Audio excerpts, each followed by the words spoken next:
तीसरा अध्याय राज युग धर्म और कलयुग के दोषों से बचने का उपाय। नाम संकीर्तन। सुखदेव जी कहते हैं, परीक्षित, जब पृथ्वी देखती है कि राजा लोग मुझ पर विजय प्राप्त करने के लिए उतावले हो रहे हैं, तब वह हंसने लगती है और कहती है, कितने आश्चर्य की बात है कि ये राजा लोग जो स्वयं मौत के खिलौने हैं, मुझे जीतना चाहते हैं। राजाओं से यह बात छिपी नहीं है कि वे एक न एक दिन मर जाएंगे, फिर भी व्यर्थ में ही मुझे जीतने की कामना करते हैं। सचमुच इन कामनाओं में अंधे होने के कारण ही वे पानी के बुलबुले के समान क्षणभंगुर शरीर पर विश्वास कर बैठते हैं और धोखा खाते हैं। वे सोचते हैं कि हम पहले मरने सहित अपने पांचवें इंद्रियों पर विजय प्राप्त करेंगे, अपने भीतरी शत्रुओं को वश में करेंगे, क्योंकि इनको जीते बिना बाहरी शत्रुओं को जीतना कठिन है। उसके बाद अपने शत्रु के मंत्रियों, आमत्यों, नागरिकों, नेताओं और समस्त सेना को भी वश में कर लेंगे। जो भी हमारे विजय मार्ग में कांटे बनेगा, उसे हम अवश्य ही जीत लेंगे। इस प्रकार धीरे धीरे क्रम से सारी पृथ्वी हमारे अधीन हो जाएगी और फिर तो समुद्र भी हमारे राज्य की खाई का काम करेगा। इस प्रकार वे अपने मन में अनेकों आशाएं बांध लेते हैं और उन्हें यह बात बिल्कुल नहीं सूझती कि उनके सिर पर काल सवार है। यहीं तक नहीं, जब एक द्वीप उनके वश में हो जाता है, तब वे दूसरे द्वीप पर विजय पाने के लिए बड़ी शक्ति और उत्साह के साथ समुद्र यात्रा करते हैं। अपने मन को, इंद्रियों को वश में करके लोग मुक्ति प्राप्त करते हैं, परंतु ये लोग उनको वश में करने के लिए थोड़ा सा भी भूभाग ही प्राप्त कर पाते हैं। इतने परिश्रम और आत्मसंयम का यह कितना तुच्छ फल है। परीक्षित, पृथ्वी कहती है कि बड़े बड़े मनु और उनके वीर पुत्र जो मुझे ज्यों की त्यों छोड़कर जहां से आए थे वहीं खाली हाथ लौट गए, मुझे अपने साथ ना ले जा सके। अब ये मूर्ख राजा मुझे युद्ध में जीतकर वश में करना चाहते हैं। जिसके चित्त में यह बात दृढ़मूल हो गई है कि पृथ्वी मेरी है, उन दृश्यों के राज्य में मेरे लिए पिता पुत्र और भाई भाई भी आपस में लड़ बैठते हैं। ये परस्पर इस प्रकार कहते हैं कि ओ मूढ़, यह सारी पृथ्वी मेरी ही है, तेरी नहीं। इस प्रकार राजा लोग एक दूसरे को कहते सुनते हैं, एक दूसरे से स्पर्धा करते हैं, मेरे लिए एक दूसरे को मारते हैं और स्वयं भी मर जाते हैं।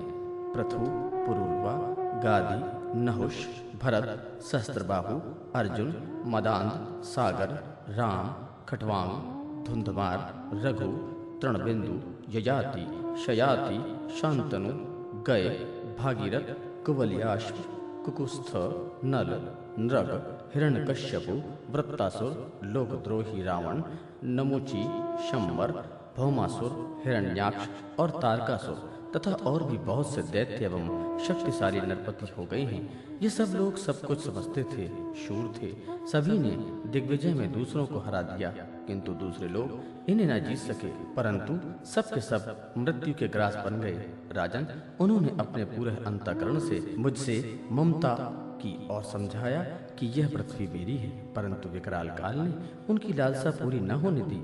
अब उनके बल, पौरुष और शरीर आदि का कुछ भी पता नहीं है, केवल उनकी कहानी मात्र शेष रह गई है। परीक्षित, संसार में बड़े बड़े प्रतापी और महान पुरुष हुए, वे लोकों में अपने यश का विस्तार करके यहाँ से चल बसे। मैंने तुम्हें ज्ञान और वैराग्य का उपदेश करने के लिए उनकी कथा सुनाई है। यह सब कुछ वाणी का विलास मात्र है, इसमें पारमार्थिक सत्य कुछ भी नहीं है। भगवान श्री कृष्ण का गुणानुवाद समस्त अमलंगों का नाश करने वाला है। बड़े बड़े महात्मा उन्हीं का गान करते हैं। जो भगवान श्री कृष्ण के चरणों में अनन्य प्रेममयी भक्ति का लालसा रखता हो, उसे नित्य निरंतर भगवान के दिव्य गुणानुवाद का ही आश्रय करते रहना चाहिए। राजा परीक्षित ने पूछा, भगवान, मुझे तो कलयुग में राशि राशि दोष ही दिखाई दे रहे हैं। उस समय लोग किस उपाय से उन दोषों का नाश करेंगे? इसके अतिरिक्त युगों का स्वरूप, उनके धर्म, कल्प की स्थिति और प्रलय काल के मान एवं सर्वव्यापक सर्वशक्तिमान भगवान के काल रूप का भी यथावत वर्णन कीजिए। श्री सुखदेव जी कहते हैं, परीक्षित, सतयुग में धर्म के 4 चरण होते हैं। वे चरण हैं सत्य, दया, तप और दान। उस समय के लोग पूरी निष्ठा के साथ अपने अपने धर्म का पालन करते हैं। धर्म स्वयं भगवान का स्वरूप है। सतयुग के लोग बड़े ही संतोषी और दयालु होते हैं। वे सबसे मित्रता का व्यवहार करते हैं और शांत रहते हैं। इंद्रियां और मन उनके वश में रहते हैं और सुख दुख आदि द्वंद्वों को वे समान भाव से सहन करते हैं। अधिकांश लोग तो समदर्शी और आत्माराम होते हैं और बाकी के लोग रूप परिस्थिति के लिए अभ्यास से तत्पर रहते हैं। परीक्षित, धर्म के समान अधर्म में भी 4 चरण हैं: असत्य, हिंसा, असंतोष और कलह। त्रेता में इनके प्रभाव से ही धीरे धीरे धर्म के सत्य आदि आचरणों का चतुर्थांश क्षीण हो जाता है। राजन, उस समय वर्णों में ब्राह्मणों की प्रधानता अक्षुण्ण रहती है। लोगों में अत्यंत हिंसा और लंपटता का अभाव रहता है। सभी लोग कर्मकांड और तपस्या में निष्ठा रखते हैं।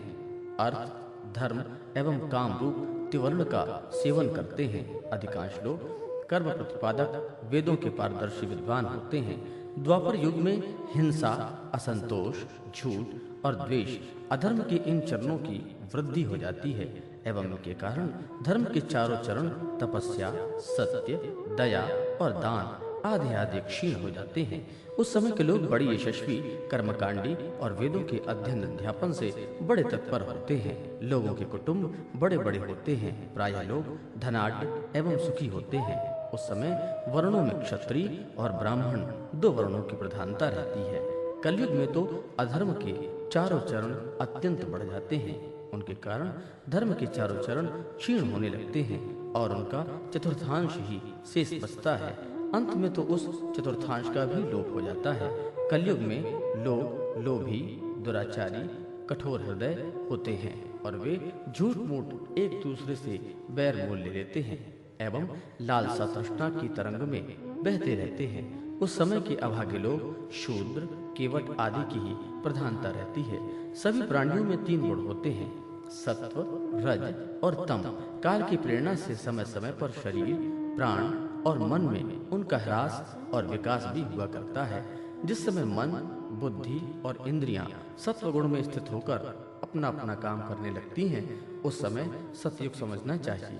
सत्व गुण की प्रधानता के समय मनुष्य ज्ञान और तपस्या से अधिक प्रेम करने लगता है। जिस समय मनुष्यों की प्रवृत्ति और रुचि धर्म, अर्थ और लौकिक पारलौकिक सुख भोगों की होती है तथा शरीर, मन एवं इंद्रियां रजोगुण में स्थित होकर काम करने लगती हैं। बुद्धिमान परीक्षित, समझना चाहिए कि उस समय त्रेता युग अपना काम कर रहा है। जिस समय लोभ, असंतोष, अभिमान, दम्भ और मत्सर आदि दोषों का बोलबाला हो और मनुष्य बड़े उत्साह तथा रुचि के साथ सकाम कर्मों में लगना चाहे, उस समय द्वापर युग समझना चाहिए। अवश्य ही रजोगुण और तमोगुण की मिश्रित प्रधानता का नाम ही द्वापर युग है। जिस समय झूठ, कपट, तंद्रा, निद्रा, हिंसा, विषाद, शोक, मोह, भय और दीनता की प्रधानता हो, उसे तमोगुण प्रधान कलयुग समझना चाहिए। जब कलयुग का राज्य होता है तब लोगों की दृष्टि क्षुद्र हो जाती है। अधिकांश लोग होते तो हैं अत्यंत निर्धन, परंतु खाते हैं बहुत अधिक। उनका भाग्य तो होता है बहुत ही मंद और चित्त में कामनाएं होती हैं बहुत बड़ी बड़ी। स्त्रियों में दुष्टता और कुटिलापन की वृद्धि हो जाती है। सारे देश में गांव-गांव में लुटेरों की प्रधानता एवं प्रचुरता हो जाती है। पाखंडी लोग अपने नए नए मत चलाकर मनमाने ढंग से वेदों का तात्पर्य निकालने लगते हैं और इस प्रकार उन्हें कलंकित करते हैं। राजा कहलाने वाले लोग प्रजा की सारी कमाई हड़प कर उन्हें चूसने लगते हैं। ब्राह्मण नामधारी जीव पेट भरने और ज्ञानेंद्रियों को तृप्त करने में ही लग जाते हैं। ब्रह्मचारी लोग ब्रह्मचर्य व्रत से रहित और अपवित्र रहने लगते हैं। गृहस्थ दूसरों को भिक्षा देने के बदले स्वयं भीख मांगने लगते हैं। वानप्रस्थी गांवों में बसने लगते हैं और सन्यासी धन के अत्यंत लोभी अर्थपिशाच हो जाते हैं। स्त्रियों का आकार तो छोटा हो ही जाता है पर भूख बढ़ जाती है। उन्हें संतान बहुत अधिक होती है और वे अपने कुल मर्यादा का उल्लंघन करके लज्जा, हया तो उनका आभूषण है, उसे छोड़ बैठती हैं। वे सदा सर्वदा कड़वी बातें करती रहती हैं और चोरी तथा कपटता में बड़ी निपुण हो जाती हैं। उनमें साहस भी बहुत बढ़ जाता है। व्यापारियों के हृदय अत्यंत क्षुद्र हो जाते हैं। वे कौड़ी कौड़ी से लिपटे रहते हैं। छदाम के लिए धोखाधड़ी करते हैं और तो क्या, आपत्ति काल न होने पर भी, धनी होने पर भी वे निम्न श्रेणी के व्यापारियों को जितनी सत्पुरुष निंदा करते हैं ठीक समझने और अपनाने लगते हैं। स्वामी चाहे सर्वश्रेष्ठ ही क्यों न हो, जब सेवक लोग देखते हैं कि इनके पास धन दौलत नहीं है तब उसे छोड़कर भाग जाते हैं। सेवक चाहे कितना ही पुराना क्यों न हो, परंतु जब वह किसी विपत्ति में पड़ जाता है तब स्वामी उसे छोड़ देता है। और तो क्या, जब गौएं बकेन हो जाती हैं, दूध देना बंद कर देती हैं, तब लोग उसका भी परित्याग कर देते हैं। प्रिय परीक्षित, कलयुग के मनुष्य बड़े ही लंपट हो जाते हैं। वे अपनी काम वासना को तृप्त करने के लिए ही किसी से प्रेम करते हैं। वे विषय वासना के वशीभूत होकर इतने दीन हो जाते हैं कि माता पिता, भाई बंधु और मित्रों को भी छोड़कर केवल अपनी साली और सालों को ही सलाह देने लगते हैं। शूद्र तपस्वियों का वेश बनाकर अपना पेट भरते और दान लेने लगते हैं। जिन्हें धर्म का रत्ती भर भी ज्ञान नहीं है, वे ऊंचे सिंहासन पर विराजमान होकर धर्म का उपदेश करने लगते हैं। प्रिय परीक्षित, कलयुग की प्रजा सूखा पड़ने के कारण अत्यंत भयभीत और आतुर हो जाती है। एक तो दुर्भिक्षा और दूसरे शासकों के कर की वृद्धि। प्रजा के शरीर में केवल अस्थि पंजर और मन में केवल उद्वेग शेष रह जाता है। प्राण रक्षा के लिए रोटी का टुकड़ा मिलना भी कठिन हो जाता है। कलयुग में प्रजा शरीर ढकने के लिए वस्त्र और पेट की ज्वाला शांत करने के लिए रोटी पाने के लिए पानी और सोने के लिए 2 हाथ जमीन से भी वंचित हो जाती है। उसका दाम्पत्य जीवन, स्नान और आभूषण पहनने तक की सुविधा नहीं रहती। लोगों की आकृति, प्रकृति और चेष्टाएं पिशाचों की सी हो जाती हैं। कलयुग में लोग अधिक धन की तो बात ही क्या, कुछ कौड़ियों के लिए भी आपस में वैर विरोध करने लगते हैं और बहुत दिनों की सद्भाव तथा मित्रता को भी तिलांजलि दे देते हैं। इतना ही नहीं, वे दमड़ी दमड़ी के लिए अपने सगे संबंधियों तक की हत्या कर बैठते हैं और अपने प्रिय प्राणों से भी हाथ धो बैठते हैं। परीक्षित, कलयुग के क्षुद्र प्राणी केवल काम वासना की पूर्ति और पेट भरने की धुन में ही लगे रहते हैं। पुत्र अपने बूढ़े माँ बाप की रक्षा पालन पोषण नहीं करते, उनकी उपेक्षा कर देते हैं और पिता अपने निपुण से निपुण सब कर्मों के योग्य पुत्रों की भी परवाह नहीं करते, उन्हें अलग कर देते हैं। परीक्षित, श्री भगवान ही चराचर जगत के परम पिता और परम गुरु हैं। इंद्र, ब्रह्मा आदि त्रिलोकाधिपति उनके चरण कमलों में अपना सिर झुकाकर सर्वस्व प्रणाम करते रहते हैं। उनका ऐश्वर्य अनंत है और वे एक रस अपने स्वरूप में स्थित हैं। परंतु कलयुग में लोगों में इतनी मूढ़ता फैल जाती है, पाखंडियों के कारण लोगों का चित्त इतना भटक जाता है कि प्रायः लोग अपने कर्म और भावनाओं के द्वारा भगवान की पूजा से भी विमुख हो जाते हैं। मनुष्य मरने के समय आतुरता की स्थिति के अथवा गिरते या फिसलते समय विवश होकर भी यदि भगवान के किसी एक नाम का उच्चारण कर ले तो उसके सारे कर्म बंधन छिन्न भिन्न हो जाते हैं और उसमें उत्तम से उत्तम गति प्राप्त होती है। परंतु हाय रे कलयुग से प्रभावित होकर लोग उस भगवान की आराधना से भी विमुख हो जाते हैं। परीक्षित, कलयुग के अनेकों दोष हैं। कुल वस्तुएं दूषित हो जाती हैं, स्थानों में भी दोष की प्रधानता हो जाती है। सब दोषों का मूल स्रोत अंतःकरण ही है। परंतु जब पुरुषोत्तम भगवान हृदय में आ विराजते हैं तब उनकी सन्निधि मात्रा से ही सबके सब दोष नष्ट हो जाते हैं। भगवान के रूप, गुण, लीला, धाम और उनके नाम के श्रवण, संकीर्तन, ध्यान, पूजन और आदर से वे मनुष्य के हृदय में आकर विराजमान हो जाते हैं और 1-2 जन्म के पापों की तो बात ही क्या, हजारों जन्म के पापों के ढेर भी क्षण मात्र में समाप्त कर देते हैं। जैसे सोने के साथ संयुक्त होकर अग्नि उसके धातु में संबंधी मलिनता आदि दोषों को नष्ट कर देती है, वैसे ही साधकों के हृदय में स्थिर होकर भगवान विष्णु उनके अशुभ संस्कारों को सदा के लिए मिटा देते हैं। परीक्षित, विद्या, तपस्या, प्राणायाम, समस्त प्राणियों के प्रति मित्र भाव, तीर्थ स्नान, व्रत, दान और जप आदि किसी भी साधन से मनुष्य के अंतःकरण की वैसी वास्तविक शुद्धि नहीं होती जैसी शुद्धि भगवान पुरुषोत्तम के हृदय में विराजमान हो जाने पर होती है। परीक्षित, अब तुम्हारी मृत्यु का समय निकट आ गया है। अब सावधान हो जाओ, पूरी शक्ति से और अंतःकरण की सारी वृत्तियों से भगवान श्री कृष्ण को अपने हृदय सिंहासन पर बैठा लो। ऐसा करने से अवश्य ही तुम्हें परम गति की प्राप्ति होगी। जो लोग मृत्यु के निकट पहुंच रहे हैं उन्हें सब प्रकार से परम ऐश्वर्यशाली भगवान का ही ध्यान करना चाहिए।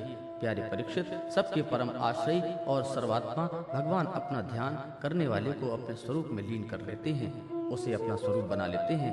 परीक्षित, यूं तो कलयुग में दोषों का खजाना है, परंतु इसमें एक बहुत बड़ा गुण भी है, वह गुण यही है कि कलयुग में केवल भगवान श्री कृष्ण का संकीर्तन करने मात्र से ही सारी आसक्तियां छूट जाती हैं और परमात्मा की प्राप्ति हो जाती है। सतयुग में भगवान का ध्यान करने से, त्रेता में बड़े बड़े यज्ञों द्वारा उनकी आराधना करने से, द्वापर में विधि पूर्वक उनकी पूजा सेवा से जो फल मिलता है, वही कलयुग में केवल भगवान के संकीर्तन नाम मात्र से ही प्राप्त हो जाता है।